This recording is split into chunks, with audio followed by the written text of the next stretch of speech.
Hi girlies, welcome back to my channel. Today I needed to yap about an anime I just finished. I feel like this anime deserves way more hype than it's getting. I need to fangirl and I need to yap about it. I'm going to go ahead and do a spoiler warning disclaimer. This video will have spoilers of season 1 of Windbreaker. I have not read the manga, but I do plan to. Before I get into why I love this anime so much and why I think it's underrated, I wanted to point out I haven't seen anybody like have this thought about it. I don't know if it's a hot take. I don't know if any of you guys will agree, but I feel like if Windbreaker was released in 2020, I feel like it could have been as popular, or if not as popular, as close to popularity as Haikyuu. Because I feel like not only were we all in quarantine, anime became way more mainstream in 2020, but I also feel like animes that were absolutely thriving during that time, such as Haikyuu, have such similar vibes to Windbreaker. Like, I feel like in Haikyuu, you know how there's no like antagonists, even though we are rooting for the main. It's been so many years since I've seen Haikyuu, but the main team, like the main characters of the show, that team, even though they go against opposing volleyball teams, at the same time, you're in a way, as you're viewing the show, you're rooting for everybody. Like, there's no enemies in Haikyuu, and that is a very similar vibe Windbreaker has. Yes, there are antagonists in Windbreaker, but the more you watch the show and you learn about both sides of the story and you get more context about the antagonists' backstories, you become more empathetic with them, and it makes the show so much more likable and enjoyable to watch. Also, I know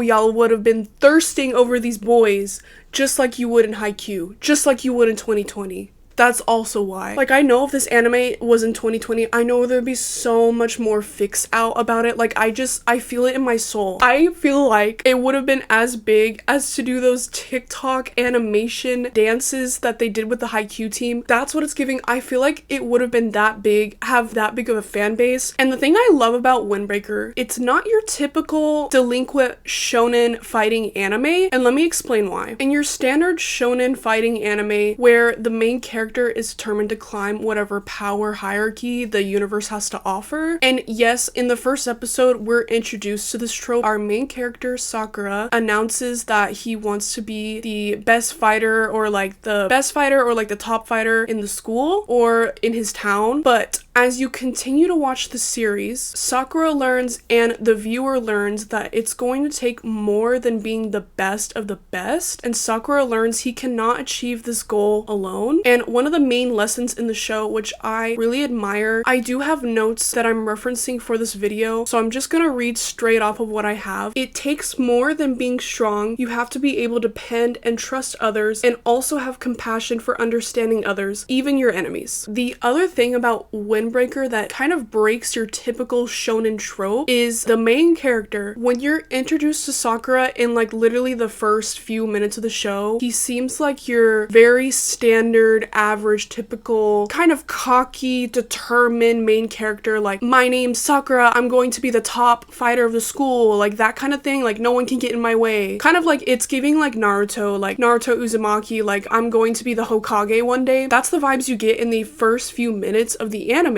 However, this guy is a blushing tsundere.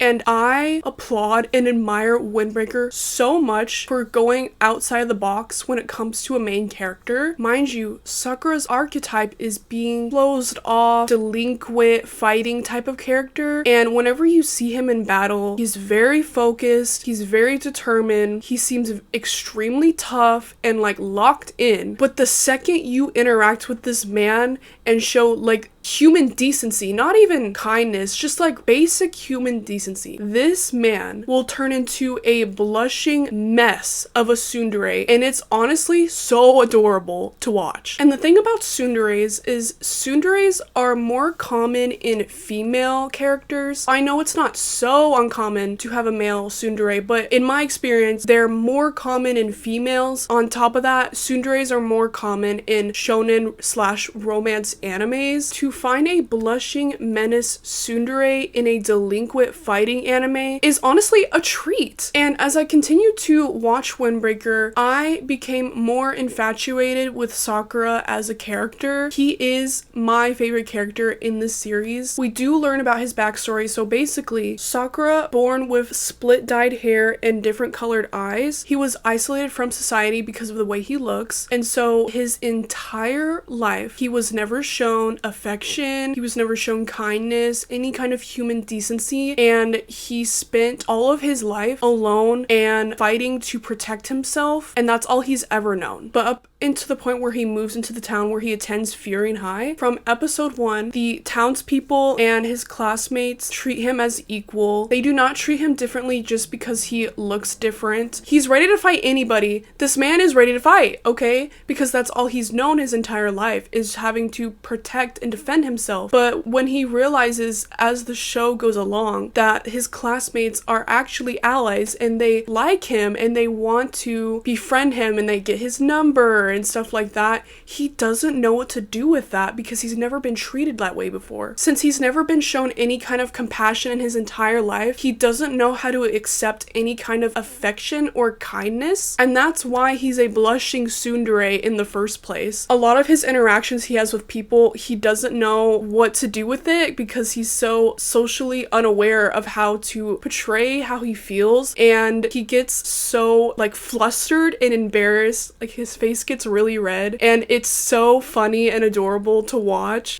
Sakura is my Shayla. This is why I feel like I have so much admiration for him, and I just feel so empathetic towards this character, even though he's like, guys, I know he's a drawing, but just listen. In one of the episodes, Sakura says this, and I quote, I'm gonna read it off of here. "The human body is a lot warmer than I thought." Let that sink in for a second. The human body is a lot warmer than I thought. What he's referring to when he's saying this, he has been so isolated in his entire life. He doesn't know how another human being feels. He doesn't know the warmth of another person. There's a lot of really sad anime out there, and this anime is not portrayed as a sad anime in any kind of way. It's very lighthearted, it's very funny, and so for an anime that is not sad in the first place, that is one of the saddest things I've heard from an anime. I also love how he is such an instigator. Like I said, like this man is always ready to fight. He's such an instigator. He's always threatening, like, oh, like, you want to go, like, let's fight. But the second you literally tell this man, like the second you compliment him, the second you show him any kind of affection or kindness, this man does not know how to act. He doesn't know how to act, and it's hilarious, and I love it. I'll get into some of the other characters I want to talk about. As far as that goes, we need to talk about this classic anime trio. We have a trio in this anime, and I eat it up. I eat it up every time. I love a good anime trio. Obviously, the leader of the trio is Sakura. Makes sense, he's the main character. The loud, obnoxious character that's just ready to fight everybody. Our other two characters in this trio balance out Sakura perfectly. We have Nirei and Suo. Nirei is like the stereotypical like sunshine character. He's also really nerdy, so he has like the brain side of the trio, and he's able to explain a lot of stuff to Sakura in the series. And then we have Suo. Suo is like the perfect balance between Nirei and Sakura because Suo is so calm and collected. They both need to be balanced in their own way. Like, yes, Nirei is very harmless, but he gets really anxious, and then Sakura is obviously like very obnoxious and like ready to fight anybody, and Suo is just that perfect glue between the two that keeps both of them level-headed and calm, and that's why I think this is a perfect trio. They all complement each other very well. Now, we need to talk about Suo, because Suo is such a gentleman, but he's so bratty. And I love it. Like, he's brat coded. Suo is brat summer coded, okay? And we don't get to learn about Suo's backstory in this season. Again, haven't read the manga, but I'm really excited to learn about this man's backstory because I know he has some sort of trauma in there. I can just feel it. Like, this man is too calm. He's too good at fighting, to not have some sort of tragedy happen to him. And honestly, my favorite scene from Suo in this season, and it's so little, but I appreciate it so much, like literally a man, the characters get into kind of like a fight, and their Nirei doesn't know how to fight, but he wants to learn, but he doesn't really know how to fight, and there was also a girl that was with them, and instead of Suo going into the fight and like showing off and stuff, Suo stays back and protects Nirei and the girl. Like, he's standing in front of Nirei, he's standing in front of the girl as the fight happens to protect them. And that is such a man. Like, what a gentleman. That is my favorite scene from him. I just want to learn more about him because he seems so mysterious and I'm so intrigued. Now, Nirei, we didn't get to see Nirei fight in this season because, again, he's not really the fighting type. He's more of the brains and like the personality, emotional character. I can really appreciate a character like that because I feel like we'll see a lot of character growth from him as the series goes on. I want to see him fight. I want to see him get better at fighting. I'm just overall hoping to see character development in his fighting skills. I also want to see his confidence increase throughout the series.